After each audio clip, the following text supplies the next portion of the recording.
Ben 10 is a franchise that's touched the hearts of many. It was a show so unique it was hard not to gravitate towards, with captivating characters, action, style, and of course aliens that all arguably got better as the show went on and expanded. It's not hard to believe that this show garnered such a massive fan base over time, and that it's even still alive today, even with all the Prime shows being off the air for a decade now. The franchise has left many fans wanting more though, and as we've been starved for content for so many years now, there has fortunately been something in the community brewing that has given diehard fans something to quench their thirst on when in need of new Ben 10 content. 5 years later, also known as 5YL, is the crossover comic between Ben 10 and Danny Phantom, created by the Ink Tank, one of, if not the most popular Ben 10 channel on YouTube. And 5YL itself was probably the most popular piece of fan-made content in the Ben 10 community, which shouldn't come as a surprise though, as it's made by some of the biggest Ben 10 creators. With this interesting premise of bringing together two of the most iconic teenage superheroes from 2000 television, and not to mention its high level of production from the eye-catching art, an original soundtrack for the project, professional voice acting, and the recently made motion comic. While being made by beloved members of the community though, it isn't without its faults. Those of you aware of the project already probably took some issue with 5YL's questionable design choices, story moments, and just the inclusion of Danny Phantom in its lore period. Now 5YL has a bit of a weird perception in the fandom, as some people really enjoy 5YL and what it does, and some people just chalk it up to just being edgy nonsense. That's why I took it upon myself to read all the current chapters of 5YL and also watch all the current motion comic episodes of 5YL, so that way I can properly review the series slash comic for what it is. Now it should definitely go without saying, but I'm gonna say it anyway just so people don't go ahead and misconstrue what I say here, and that everything in this video is purely for constructive criticism and of course out of respect. Now I might make some jokes here and there, I might get a little ranty on some bits, but it's all out of just, you know, appreciation and just respect for the art. I'm not here to say that the Ink Tank don't understand Ben 10 because he would never do this, Danny Phantom would never do that, this is not my Ben 10, this is not, I'm not here to do all that. I should also let you know this video is also going to contain spoilers, as you know it's kind of a gray area working around these things. You know, I don't really, kind of not talking spoilers about something like this is kind of like not reviewing it in a whole. And also, I don't really know how spoilers work with fan projects and stuff, so I'm just going to go ahead and talk about this. But if anybody don't want to be spoiled and want to experience it for yourself, go ahead and experience it for yourself. I highly recommend you do, then come back. Hell, I got the links in the description down below, so you know while you're going down there to click the links for 5YL, click a link on that subscribe button and the like button as well. Now, for those of you who don't care about spoilers, how about we just, hop right into it. The story of 5 years later serves as a non-official continuation of both Ben 10 and Danny Phantom's stories. The story also brings back two of their greatest enemies in Eon and Vlad Plasmius. This forces the two heroes to eventually work together to stop these niggas from blowing up all of space and time. That's just, your little TLDR for you. Now, as the title says, the story does take place 5 years later, after the end of both of their respective shows. 5 years after the events of Phantom Planet, and 5 years after the end of Omniverse. To kick things off, I really do like how the story starts off. We see these two worlds connect through the Ghost Zone and the No Void, which I'm surprised is something that people don't bring up more. The fact that these two shows share like these little pocket dimensions that they send their enemies to. I guess you could also just say, they're just stealing from Superman, the whole Phantom Zone thing, but who cares about Superman right now? Danny proceeds to explore the No Void, where he eventually runs into Ben and Rook. The first issue of this comic and the whole comic in general really share a similar feel to Heroes United, where you see these two characters take on one another at first, but after this they come together and gradually start to accept each other as friends. It's one of my favorite things about this comic, as the whole story portrays its characters with a lot of love and care, especially its protagonist. Now I know Danny being a big part of this comic is why some people just don't read it, as people aren't as familiar with Danny Phantom as they are Ben 10, but me, I am a Danny Phantom fan, I will say, and I really like how he's handled here. Danny in his show had his powers thrusted upon him. He shows multiple times in the show that he doesn't really want to be a superhero, as he does things like split himself in two because he was tired of his human and ghost life getting in the way of each other, and he just wanted to be a normal kid. There's another time when he got rid of his powers entirely in the episode Phantom Planet, and he was happy as he could finally live a normal life again because of it. So I do love that Danny here, after the events of his show, just gave up being a superhero, because to me I feel like that's something Danny would definitely do. Danny says that he did his part when the world needed him, and he's on a different path now as he's grown out of being a superhero, and we do see that as he's extremely rusty with with his powers the first time he uses them again. But as the story continues, we do get to see him further lean back into his superhero persona, as the mission they're on requires him to revert back into the savior he was in his show. You can really compare 5YL Danny to someone like Gohan, the superhero. In Superhero, Gohan's lack of training and neglect of his potential was heavily focused on and pointed out by Piccolo, and it's this movie where we saw Gohan tap back into that power. Danny's arc follows a similar structure to that, with people taking notice of him being outclassed in every situation he's in, and how his potential will eventually allow him to gain more powers as the big battle goes on, so that way he doesn't get left behind. Now as for Ben, 5YL shows us a 21-year-old Ben who was put in charge of 5 new plumber recruits, showcasing that he's once again shouldering more responsibility, and he's taking it seriously, sort of in line with his Alien Force Season 1 and 2 personality. Even with Danny being here though, it's clear that this is kind of Ben's story majority of the time. Ben is a proactive character in the story, and he plays a role in basically every single part of it as well. Ben gets a lot of attention here, but this allows him to shine and make this project stand out, as the ink team writes a really compelling Ben Tennyson. Ben is targeted numerous times for being as strong as he is, but refusing to use said power just so he can maintain his ego, but more so his moral. My favorite moment in the entire story is from chapter 7, where Kevin presses Ben about not using Alien X for the situation, and Ben stands his ground with an amazing rebuttal. Guys, I'm not a god. I can't just alter reality however I feel like it just because I can. If I treat the universe like my own playground, what kind of world would I be saving? It wouldn't be genuine. It wouldn't be life. This quote is one of my favorite moments from the comic, as it seems completely believable for Ben to say this. Him refusing to use Alien X because it wouldn't be genuine is the same reason why he gave up the power of Ascalon and didn't use it to erase all of evil when tempted by Vilgax. Also, the scene after of Ben talking to Grandpa Max about the pressure of being a hero and if he should listen to everyone about using Alien X makes for another fantastic moment that is rightfully enhanced due to them getting Paul Iden to return as Grandpa Max. You're only as good as the hero you think you are. I am so proud of you, Ben. You've really grown into a strong leader. Whatever happens, I know you're gonna be okay. You're Ben Tennyson. You can do anything. Now as for the two main villains, Eon and Vlad are both characterized pretty well here. Vlad is more of just himself from the show, but it continues to work here. And I like that they don't really go trying to change up his character too much because, you know, if it ain't broke, don't go fix it, you know. Taking place after the events of Phantom Planet, we get to see Vlad reflect on his life when he first returns, which makes for a nice scene of Ketchup. Also like that we see a lot of Eon gassing him up to be the one who can kill Ben in this story, since they introduced the concept of ecto energy being one of the strongest sources of energy ever, which is a decision that has been met with tons of controversy. But to me, I actually like this bit of added lore here. I know that people are upset that Danny Phantom villains are now able to compete with someone like Alien X and just the entire Ben 10 world as a whole, but I feel like it's not that crazy because if you watch Danny Phantom, it's not as unbelievable as it sounds. The Ghost and Danny Phantom do some crazy shit. These niggas can warp reality with just a press of a keyboard, straight up time manipulation, and some of them just have powers that we see never have any limits, like Desiree's wishes or Dark Danny's insane growing power. Ghost in the show can basically do whatever the fuck, so they are basically gods in their respective universe.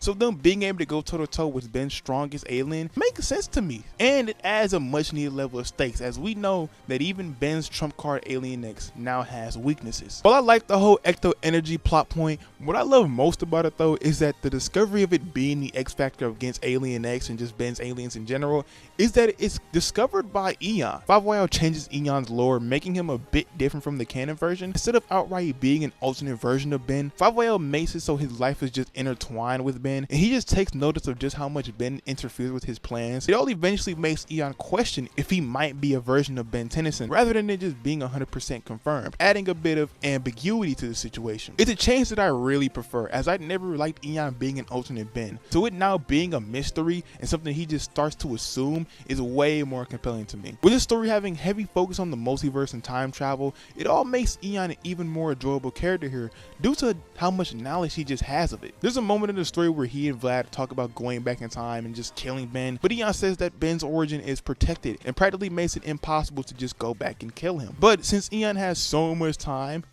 get it? time pun. He just ends up learning how the omnitrix failsafes works and how to counter it, which sets up a believable possibility of Ben being taken down. These moments are what make the story enjoyable to me. Seeing these characters have these moments of interacting and just talking about the world as a whole and allowing us to see how the lore of these shows have expanded are the core part of why I really enjoy this comic story. Now, to talk about the supporting cast a bit here, compared to the main cast, they are a bit underdeveloped, but they still are handled pretty well. Kevin, Gwen, and Rook are all written pretty in character. However, we sadly don't get much of Sam or any Danny Phantom character outside of Vlad and Danny, and also the future Phantom who randomly appears later in the story, who I personally believe might be Jazz, but that's just my little theory. We also get a group of original characters here in the Orion Squad. They're the group of plumbers I mentioned that Ben is now in charge of mentoring per se, and they actually play a bit of an enjoyable role in the story. They can feel a bit forced sometimes, but I like how they add a vulnerable aspect to the story, since they aren't these historic godlike figures like the main cast. They're just regular recruits here just trying to help out. Now, I've given the story a lot of praise here, and it's because that I genuinely do enjoy these early issues of it. It gives me that whole Saturday morning cartoon feel, these early crossover feel of the 2000s, you know, when you see these shows interact with each other. But it's when the story kind of gets a little bit too ambitious for me, or it kind of loses me and the cracks start to show. Is when we get to 5 Whale's 8th chapter, Risen, is where my problems start to begin. In this chapter, Eon is about to complete his master plan of basically turning himself into God through the use of a machine called, stay with me now, stay with me, the God Maker. Yes, that is the real official name for it. Eon successfully uses the God Maker and becomes Divinity. And this is when I start to lose interest in the story. Once Divinity shows up, he kills both Animal and Cooper. R.I.P. my nigga Cooper, man, he ain't deserve to go out like that. Also, Divinity, after all this, starts trying to make Ben turn into Alien X, and from there it all just feels like a little kid smashing their toys together, making them have a super epic battle to the death for the fate of humanity. And don't get me wrong, there is certainly some hype moments in this whole battle, as it is engaging and you get some nice character moments in all of it. It's just hard for me to accept the whole Dr. Doofenshmirtz, God Maker and Nader, and Divinity as a whole. Like I said, Eon at the beginning of the story caught my attention because he came off as a calculated strategist, knowing that he's outclassed, and in order to get what he needs to use his pawns. And I feel like thematically Vlad was and should be the one taking on Ben head to head with God status, if you want to say it like that. So seeing Divinity go on and just kill Animo and Cooper, it all just feels like it's done for shock value to make Divinity seem like a threat he's supposed to feel like as a villain. It kind of reminds me of a trope where villains will kill their own men just to show how they're now superior to everybody else and how they see everybody as inferior. So Eon doing this after he becomes a god, it all checks out in that department. Divinity just doesn't feel like a Ben 10 or Danny Phantom villain to me. He feels like a sort of shonen antagonist. 5YL once Divinity shows up just feels like a completely different story when compared to the chapters before. And while the whole thing isn't terrible, it really just throws the whole vibe of the story off for me. It's also worth mentioning the whole criticism of the story feeling edgy, all because there's some blood and a bit of gore in it, which is kind of a shallow criticism, as blood and gore don't automatically make something edgy. While the swearing and the gore did catch me off guard, I think it all works when you consider the type of story that's being told. My personal main issue with 5YL isn't per se the edginess of it, but more so how ambitious it all just started to become. As the later half of 5YL, it's kind of where you can tell that this is what the Inktank all had plans for and what they really wanted to make, which is nothing wrong with that. There's nothing wrong with being ambitious. I just think when the story tries to juggle so many of these big time travel, multiverse, yada yada ideas, it starts to lose the charm of what the crossover really was, which is seeing Ben and Danny just meet each other. You know, that kind of starts to get lost with everything else just taking the forefront and just the whole priority of the story. The recent chapters have been losing me plot wise up until we did see Ben actually use Alien X. Like, I kind of wasn't expecting him to fold like that and just use them. Recent chapters have also gave Danny a bit more development, and the random yet likable inclusion of the future Phantom does get you hooked. Even with all the missteps in the later half of the story, they still do a great job of keeping your attention, and a big part of that is because of the visuals. Now, I've read the comic numerous times simply because of the breathtaking pages and panels they have. There are some amazing pages in this comic all the way from the start and to where the comic currently is. Some of these pages are dead ass wallpaper worthy.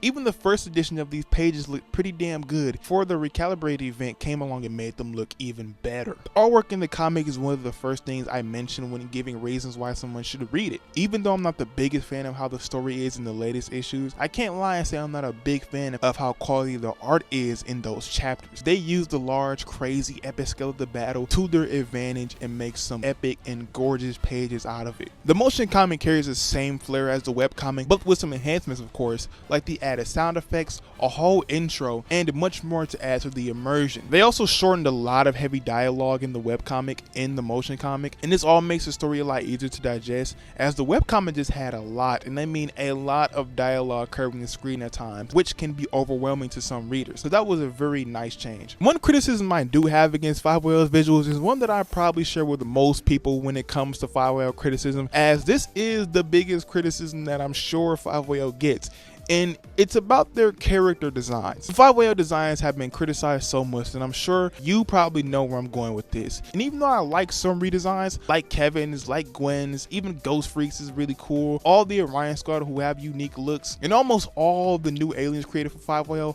all have designs that I really like. My favorites being Buck Wild, Monkey, Portaler, and Full Stop. But while I do like some of these, there are just way too many that I'm either mixed on or just simply not a fan of. Redesigns for Jet Ray, Feedback, Armadillo, Lodestar, Cannonball, Upgrade, and just so many more I'm just not a big fan of. Ben's design is also kind of iffy to me, and even though I know now why he looks like that, as I was told personally by Kuro, I think it still just suffers from being too much. I think the design would benefit from either just having the beanie or just him having a beard. Having both doesn't really work for me. I think the design would benefit from just either having the beanie or just the beard.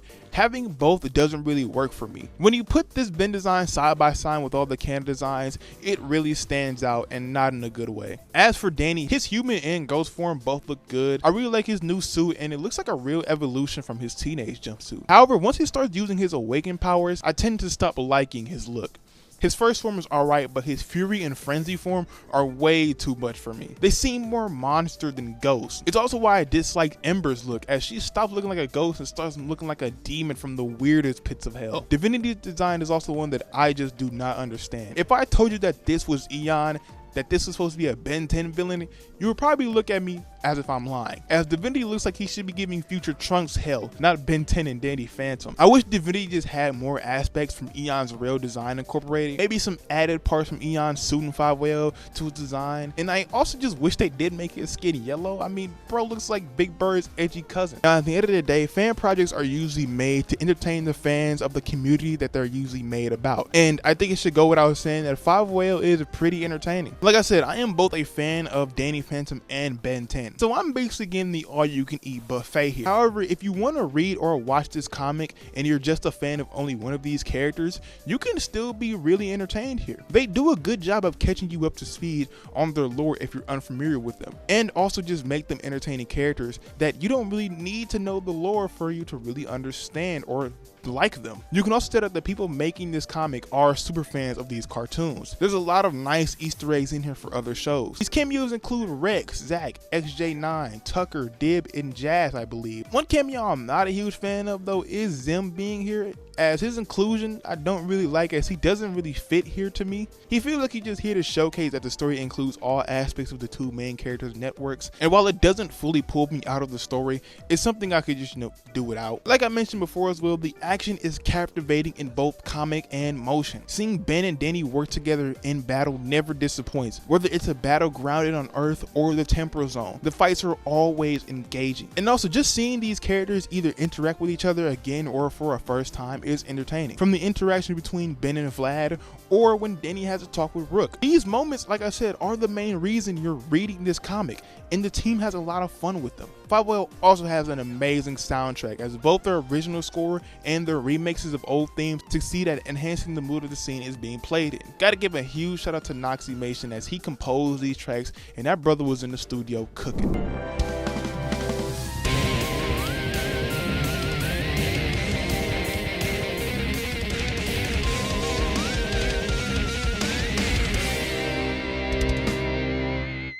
Hearing the soundtrack behind these pages is another reason why I'd recommend experiencing the motion comic, as it just adds another layer to the story. As for the voice acting here in the motion comic, it's pretty good, even though I have a few issues with some of the voices, mainly Danny's VA. Nothing against the actor, of course, I just believe his performance is lacking some real What's that machine doing? Never seen that kind of tech before. Well, I've already come this far. Guess I should see it through to the end. Of course though, when hearing such iconic characters be voiced by different people, it's gonna be hard to adapt to said voices, so that could also just be why. I appreciate that they aren't going for exact personation of the characters though, kinda trying to make them their own. And it all makes a lot of sense when you realize that all of these characters are older here. But there is a chance some of the voice acting work may also throw you off like it does for me, but none of it is terrible whatsoever. These are all professionals, so you're able to watch the comic and have no real enjoyment lost.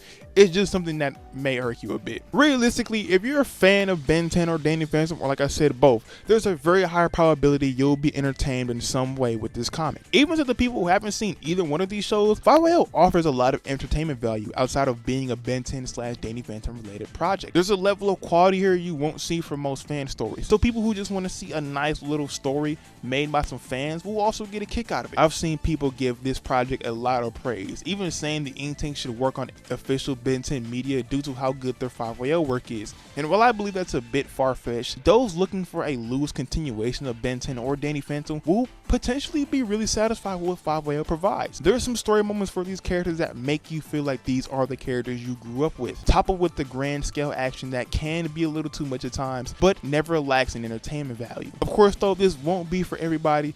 Some of you may be put off by the mature tone featuring your beloved characters, and if the response to Omniverse told us anything, some of you have a hard time adjusting to different art styles. And as I've stated before, the story gets very ambitious, which may not be what you want out of a narrative like this. But for what it's worth, it is important to remember that this is a fan project. Behind the high production level and the talent working on this, they are fans just like us, doing their best to deliver something special to us. And so far, I think they've been succeeding at that. 5YL has its flaws, of course, some of them way more prevalent than others, but I also just think this project is oozing with a lot of passion, and that's its best quality. This project has been ongoing since 2017 and it's constantly improved because of the passionate creators behind it. You can tell this means so much to them, and as a fan of the ink tank and Ben 10, you have to admire the dedication. However, there's nothing wrong with giving criticism, nor is it anything wrong with giving credit, as long as it's all respectful and constructive. Not everything is going to work for some, and that's okay. I don't think this project is perfect. Some things could be better executed, and I even wish some things weren't included. But to anyone watching this at the ink tank, just know I and many others appreciate you and the team for the work you do on 5YL. I hope my video was able to provide a bit of constructive and useful criticism, for anybody at the team listening to me. I would love story credits. I would love to go in there, fix some things up for y'all. If y'all need an editor or something. No? Yeah, I wouldn't hire me either. Seriously, the work you guys are doing over there with 5YL becomes more impressive with every release. And I can't wait to see how it concludes and what you all do after it. But before any of you ink tank members leave watching this video, I do have one more question for you. I need to personally find out who the fuck came up with the whole Godmaker name. And if it was a Team Collective thing, y'all couldn't have figured out a different name for it, bro. Like Godmaker, like that's so on the nose, bro. Like, guys. Come on, Godmaker, seriously. If you enjoyed this video, please do me a favor by hitting that like button and subscribing if you're new here. And also let me know if y'all want me to make another 5YL video when the whole story is finished. I would love to. I've been following this project since it came out, since I was like in middle school, bro. It's been a while. I've been tapped in for a while. Also, let me know down below how you feel about 5YL. Do you like it? Do you hate it? Do you wish something was different? Do you just feel about it? Let me know in the comment below. Let's have an open, respectful discussion about 5YL. But with that being said, been your boy, DanTheBoyWonder, signing out. Peace.